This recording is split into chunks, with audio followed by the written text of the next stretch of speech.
我身后的这个村，在一夜之间就成为了寡妇村。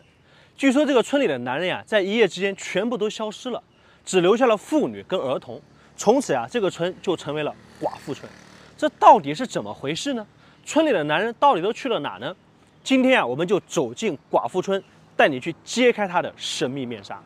这个村原来啊叫铜钵村，距离台湾省仅仅一海之隔。在1949年的时候啊，福建省其实还有很多地方没有解放，其中呢就包括我们现在来到的铜钵村。1950年的5月份呀，铜钵村来了一大波的士兵，他们呀以查户口为理由，把整个村庄迅速的给围了起来，挨家挨户的呀把村里面17到50岁的男人全部叫了出来，全部到我们现在的黄氏祠堂到这里来集合。然后全村人一共来了147个男人，等他们来到地方之后，紧接着就是被荷枪实弹给押上了一艘军舰。这个时候他们才反应过来啊，原来这是抓壮丁，就是当时国民党在逃亡台湾之前，迅速的来补给兵员的一种方法，所以开始大面积的强制带走一些青壮年去台湾。那么这种行为呢，可以说给当时铜钵村的居民带来了无尽的伤痛，甚至有人呀刚刚结婚还没来得及洞房就被抓走了。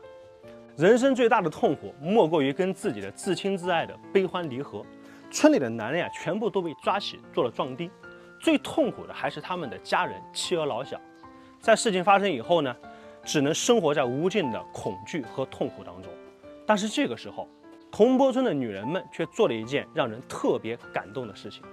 起初她们本以为自己的丈夫被抓去服完兵役呢就会被放回来，结果等了1年、2年、10年都没有任何的消息。这些失去丈夫的女人们从此呀挑起了家庭的重担，白天去种田下海，晚上则以泪洗面，期盼着自己的丈夫呢能够早日回来。即使不回来，也不希望他们能够出什么事情，能够好好的活着，不要有任何的生命危险。令人感动的事情啊，是很多年过去了，全村的91位寡妇当中，没有任何一个人改嫁，依然坚持的在等候着，在守候着。更让人感动的是，自从悲剧发生的那天起啊，村里的妇女们在吃饭的时候，她们都会在桌子上摆一个空碗跟一个空的筷子，代表呢对丈夫的思念和期盼。直到1970年代，一封意外的来信让整个村庄都开始兴奋起来。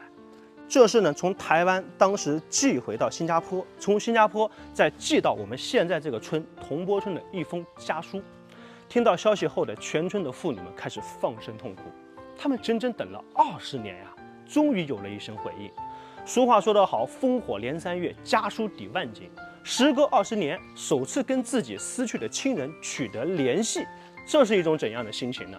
从那以后，村里面有个读书的小伙子呀，就开始为这些目不识丁的妇女开始写家书，希望他们的思念能够通过书信的表达的方式传递给多年未见的丈夫。1987年，经过呢在台湾的那些老兵们，他们上街游行请愿，当时台湾才允许他们回家探亲。1987年12月10号，铜钵村迎来了历史性的一刻。这一天呢，有8位当年被抓走的壮丁回到了自己的家乡，但是时隔37年的相聚，带着幸福，也带着悲伤。很多当时被抓走的青年啊，以为这辈子都不可能再回来了，就在台湾呢又重新娶妻生子，组建了家庭。但是让人感动的是，铜钵村的女人并没有怪罪他们的丈夫，他们说这是战争的错，不是谁能够左右的。他们坦然地选择了原谅跟接受现实。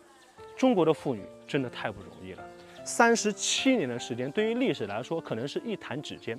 但是对于人生，37年实在是太久太久，久得足以改变这一切。就像现在的寡妇村一样，而寡妇村的女人们用自己半辈子的时间，写出了中国妇女和寡妇村的绝美诗篇。